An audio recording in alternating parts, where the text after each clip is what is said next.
폭풍이 올 때 칠면조와 독수리의 행동이 다르다 그러죠. 그래서 칠면조는 헛간으로 달려가서 폭풍을 어떻게든 피하기 급급하지만 독수리는 그런 바람에도 몸을 날려서 그 기류에 이용할 줄 아는 그런 힘이 역시 독수리라고 하는 그런 공중의 제왕이라고 하는 그런 별명을 얻는다고 하는데요.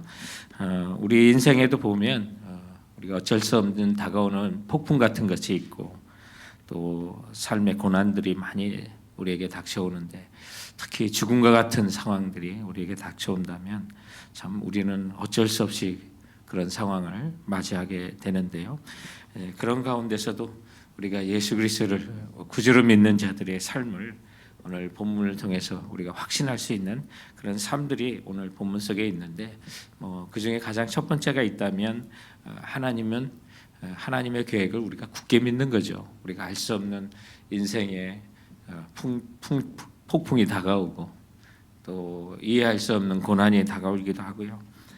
그런 고통과 아픔 중에 가장 큰 고통이라고 하면 예외 없이 모든 사람에게 찾아오는 바로 죽음이 아닐까 싶습니다. 오늘 본문에 보면 명백하게 하나님의 사랑한다고 하신 주님께서 사랑한다고 하는 사람에게 그 질병이 찾아왔었고 또 주님께서 며칠을 더 이틀을 더 유하시는 동안 죽음까지 찾아온 것을 보게 되는데요. 그래서 오늘 1절에 보니 어떤 병자가 있으니 이는 마리아와 그 형제 마르다의 전 그 마을 베다니에 사는 나사로라고 이렇게 말합니다. 예루살렘에서 한 2-3km 떨어진 것이 이제 베다니인데요. 예수님께서 예루살렘에 방문하실 때마다 아주 편하게 쉬셨던 곳이 이곳이라고 어떤 성경학자들은 그렇게 다 믿고 있는 것입니다. 마리아가 그 베다니의 그 가정 나사로의 가정에 보면 2절에 예수께 향유를 붓고 머리털로 주의 발을 씻기던 자가 바로 마리아라고 그렇게 소개를 하고요. 또 예수님께서 그 가정을 사랑한다는 표현을 많이 하죠. 또 3절에도 보니까 이에 그 누이들이 3절에 예수께 사람을 보내어 이르되 주여 보시옵소서 누가 사랑하시는 자가 병들었나이다라고 이렇게 해서 근데 이건 일방적으로 나사로나 또 마리아 마르다가 주님 사랑하는 것 짝사랑이 아니라 주님도 사랑하세요. 그래서 5절에 보면 예수께서 본래 마르다와 그 동생과 나사로를 사랑하시더니라고 그렇게 말씀하세요. 서로 사랑하는 관계예요. 우리 주님이 우리 사랑하시고 우리도 좀 주님 사랑할 수가 있고 사랑하잖아요. 그런데 사랑하는 가정에 예수님께서 사랑하는 가정에 얼마든지 병든이 찾아올 수 있고 심지어 죽음까지도 찾아올 수가 있어요. 사실 이 나사로는 추정하기로는 예수님께서 마가복음 10장에 보면 예루살렘에 올라가시다가 만나는 어떻게 하면 하나님 나라에 들어갈 수 있는지 물었던 부자 청년으로 이렇게 보거든요. 그 청년이 아주 어린 나이를 가르치는 건 아니고 그래서 그 청년을 볼 때 예수님께서 그를 보시고 사랑하사라고 표현을 하고 있어요. 오늘 본문에도 3절, 5절, 36절 계속해서 사랑한다는 말씀을 많이 하거든요.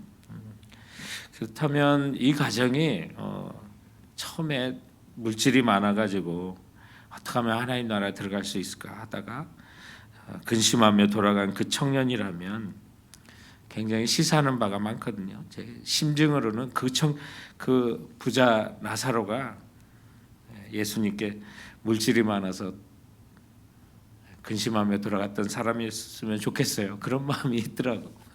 그래서 정말 이렇게 의심 많았고 돈 때문에 참 갈등했던 사람이 예수님을 견고하게 믿는 사람이 됐다면 좀 우리에게도 소망이 있는 거 아닌가. 오늘 보면 부자 청년을 예수님께 보시고 사랑하사. 근데 오늘도 계속 본문에 그 가정을 사랑한다는 그런 표현들이 많거든요. 그래서 한때는 의심하고 한때는 세상 때문에 붙들고 걱정했던 사람들이 정말 주님의 오른손에 붙들림 받고 하는 것 보면 이것이 우리의 스토리가 될 수 있구나. 그리고 예수님께서 사랑하시는 가정에도 불구하고 인생의 도상에서 질병이 예외도 아니고 또 그 가정에 죽음도 찾아올 수 있는 것을 오늘 본문을 통해서 보는 거예요. 그래서 우리 목숨이 이런 버리는 그런 상황이 얼마든지 주님 사랑해도 찾아올 수 있고, 그렇다면 뭐 죽음뿐만 아니라 우리가 수많은 일에 아주 왜 나에게 이런 일이 생깁니까? 이런 수많은 일들을 우리가 많이 당하게 되는데 그 중에 가장 큰 문제가 있고 가장 큰 어려움이 있다면 바로 그거 죽음인데, 우리의 목숨을 뺏어가는 그 일인데, 이런 상황 속에서도 주님의 사랑은 변함이 없고 주님이 사랑하는 자에게도 주님이 날 사랑해도 그런 일이 여전히 찾아올 수 있고, 그럼에도 불구하고 우리에게 주시는 그 메시지가 뭐예요? 우리가 로마서 8장 암송하잖아요. 누가 우리를 그리스도의 사랑에서 끊으리요? 환난이나 공고나 박해나 기근이나 적신이나 위험이나 칼이라 내가 확신하느니. 정말 사망이나 생명이나 천사들이나 권세자들이나 현재일이나 장래일이나 능력이나 높음이나 깊음이나 다른 어떤 피조물이라도 우리를 우리 주 그리스도 예수 안에 있는 하나님의 사랑에서 끊을 수 없다는 사실을 오늘 이 본문을 통해서 더 한번 느끼게 되고요. 그래서 우리를 사랑하시는 이런 말만 우리가 넉넉히 이긴다는 사실을 오늘 본문 속에 보여주고, 또 우리에게 이런 어려움이 있고 생명이나 사망이나 이런 일이 찾아와도 오직 우리가 예수 그리스도만 의지하게 하는 그 말씀을 오늘 본문은 보여주고 있습니다. 때로는 우리가 기도하고 간구해도요, 많은 일에 우리가 기도하고 간구할 때 우리는 즉각적인 응답을 바라잖아요. 그리고 기적적인 응답을 또 바라는데 어떤 그런 징후가 전혀 보이지 않고 오직 믿음 하나로 버텨야 될 때가 참 얼마나 많이 있어요. 그때 우리 주님이 어떤 분이신지를 생각하는 거예요. 오늘 본문의 상황을 생각하는 거예요.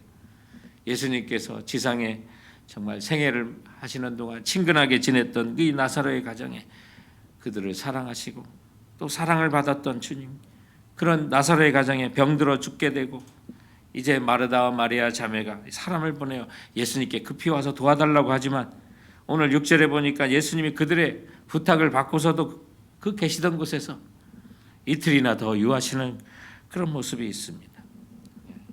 아무 소식이 없으니까 나사로가 이제 숨을 거두게 돼요. 우리 일에도 참 많은 일에 주님이 지체하시는 일이 있어요. 왜? 주님이 사랑하시는 자를 고통 가운데 버려두시고 또 지체하실까요? 다 이유가 있는 거 아니겠어요? 여러 가지 이유가 있어요. 다른 수단에 기대려는 우리의 의지를 완전히 꺾으실 때가 많고요. 그래서 예수님이 없으면 나는 전적으로 무력한 존재구나, 무기력한 존재구나. 그래서 주님만 의지하도록 하려고 하는 하나님의 크신 계획에 있는 거고요. 오늘 4절에 보니까 나사로가 이미 숨진 뒤에 하나님께서 하실 더 큰 목적을 갖고 계셔서 하나님의 영광을 드러내려고 하는 하나님의 뜻이 있는 거고요. 그리고 더 나아가 그 모든 일들을 예수님이 우리 구주 되신 주님이 누구신지를 드러낼 수 있는 기회로 삼으시려고 한 거예요. 나사로의 죽음을 통해서 예수님의 부활이시라는 사실을 알려주고자, 그 교훈으로 삼고자 오늘 이 사랑하는 가정에 때로는 무관심하게, 때로는 응답 없는 것처럼 보이게 하시는 것을 보게 돼요. 그리고 오늘 우리 매일 성경의 타이틀처럼 죽을 병이 하나님의 영광이 되도록 우리에게 주님께서 지체하시고 내가 기도하고 간구하고 바랄 때도 응답을 즉시하지 않으시고 믿음으로만 버티도록 하시는 수많은 일들 가운데는 우리가 알지 못하는 하나님의 더 큰 계획과 하나님의 그 모든 환경을 영광이 되게 하시려고 사용하시려고 우리를 때로는 버려두시고 지체하실 때가 있다는 거예요. 그래서 오늘 이 나사로의 병듦이 죽음으로 악화되었지만 예수님께서 그를 살리시려는 계획을 갖고 계셨던 거예요. 그것은 우리가 보지 못하는 거고 오늘 마리아와 마르다가 보지 못한 거예요. 그것을 우리 기독교 용어로는 섭리라고 그래요. 우리가 볼 수 없는 것, 우리가 볼 수 없는 하나님의 뜻과 하나님의 영광을 가져오는 그 모든 길들, 그게 바로 섭리예요. 지나고 보면 하나님의 이런 섭리가 있으셨구나. 그래서 오늘 본문 4절에 보면 예수께서 들으시고 말씀하셨어요. 이 병은 죽을 병이 아니라 하나님의 영광을 위함이라. 하나님의 아들을 위하여 영광을 얻게 하려 하신다고 말씀하고 있어요. 그래서 예수님께서 그 계시던 곳, 침례를 받으셨던 여리고 근방이에요. 거기서 이틀을 더 유하시던 이유가 되었던 거예요. 그래서 우리가 알지 못하는 참 고통이 있고 응답이 지연될 때는 우리가 섭리 하나님을 믿는 거예요. 하나님의 높으신 뜻이 있고 내가 알지 못하는 계획이 있고 그 섭리가 있기에 오늘 14절과 15절에 보면 나사로가 죽었는데요. 예수님이 기뻐하세요. 충격 아니에요? 충격 아니에요? 14절 보세요. 이에 예수께서 밝히 이르시되 나사로가 죽었느니라. 내가 거기 있지 아니한 것을 너희를 위하여 기뻐하노니 이는 너희로 믿게 하려 함이라. 그러나 그에게로 가자 하시니 그것이 교훈이 되는 거예요. 제자들에게 살아있는 교훈이 될 거예요. 예수님이 어떤 분인지를 저들이 알게 되는 기회가 될 거예요. 그래서 제자들을 생각하고 나사로를 생각하니 예수님이 기뻐하셨어요. 나사로의 죽음조차 기뻐하셨어요. 참 배울 만한 교훈이에요. 육신의 치유와 회복을 넘어서 주님의 놀라운 섭리를 우리가 믿는다면 우리는 어떤 상황 속에서도 기뻐할 수 있구나. 그래서 항상 기뻐하라고 하시는구나. 주님 왜 우리를 항상 기뻐하라고 그래요? 우리는 섭리를 알지 못하니까 기뻐하지 못하죠. 섭리를 못 봐서 그런 거예요. 왜 우리가 고통 가운데 마냥 기뻐할 수 없어요? 그래서 우리가 섭리를 안 보여서 그래요. 근데 그 모든 하나님의 계획을 갖고 있고 우리에게 숨은 뜻을 갖고 계시는 우리 하나님을 생각한다면 우리가 왜 항상 기뻐할 수 있는지 아세요? 그 죽을 병도 하나님의 영광이 되기 때문에 그래요. 그렇기 때문에 우리가 그 사실을 믿는다면 여러분 우리 걱정하지 말고 근심하지 말고 우리 주님과 동행하는 거예요. 우리가 근심한다고 우리의 삶을 더 늘릴 수도 없는 거고 줄일 수도 없는 거예요. 주님께서 그 표현을 하시는 거예요. 낮에 12시간이 아니냐. 그 말 뜻이 뭔지 아세요?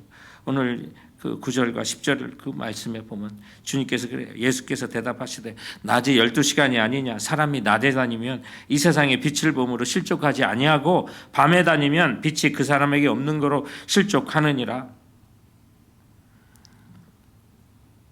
그런데 요 앞에 무슨 얘기를 하셨어요? 계속 주님이 뭐예요? 세상의 빛이세요. 그 말씀을 연결이 되는 거예요. 낮이 12시예요. 여러분 근심하고 걱정한다고 낮에 정해진 그 시간을 줄일 수 있나요? 절대 못 줄여요. 그 해의 길이를 우리가 줄이는 거 아니에요. 늘릴 수도 없고 줄일 수도 없어요. 우리의 인생도 그래요. 주님께서 계획하신 생명의 목숨의 길이가 있어요. 우린 그 안에 살아가면 되는 거예요. 그런데 그 길을 빛과 함께 걸어가는 거예요. 낮에 다니라는 거예요. 그 빛은 누구세요? 나는 세상의 빛이라고 하셨잖아요. 주님께서. 그 주님과 함께 거하면 주님이 뜻 안에 거하고 정말 살아계신 우리 주님과 함께 동행하면 그게 빛 가운데 가는 거고요. 어떤 일이 있어도 때로는 우리가 고통을 당하는 일이 있어도 아픔을 당하는 일이 있어도 우리 주님과 함께 걸어가면 우리 인생 가운데 우리의 길이가 있어요. 줄일 수 없고 늘릴 수 없는 우리 생애 빛 대신 주님과 함께 걸어가면 그게 실족하지 않는다. 넘어지지 않고 주님과 동행하는 거예요. 이 말씀을 하시. 그랬더니 주님이 이제 가자. 이제 가자. 기뻐하시고 이제 베다니로 가자라고 했더니 이 디두모라 하는 디도가 다른 제자에게 말하게 우리도 주와 함께 죽으러 하자. 이제 성전에서 가르치시다가 수련절에 예수님께서 돌에 한번 맞을 뻔했잖아요. 그래서 급히 피하셨을 것 같은데 이제 또 가면 죽을 뻔하셨는데 또 가자고 하니 이 디두모라 하는 디도는요 자기의 운명을 알지 못하고 예언적인 말을 하는 거예요. 우리 주님과 함께 죽으러 가자. 주님을 보호하고 그렇게 겁내던 자가 예수님이 잡히실 때 이제 다 도망가게 되는 그런 일이지만 사실은 오늘 요한이 이 말씀을 기록한 데는 그들의 운명을 예언적으로 이 도마가 예언했기 때문에 아마 기록하지 않았을까? 그만큼 주님께서는 이제 그 올라가시는 그 길이 6월절에 어린 양으로 올라가시는 길임을 예감했기 때문에 또한 그렇게 말씀하셨을 거고, 그래서 주와 함께 죽으러 가자. 그런데 정말 주님을 확신하면서 순교의 삶을 걸어가는 자신의 삶의 예언적인 그런 말씀을 오늘 이 본문 속에 담겨 있어요.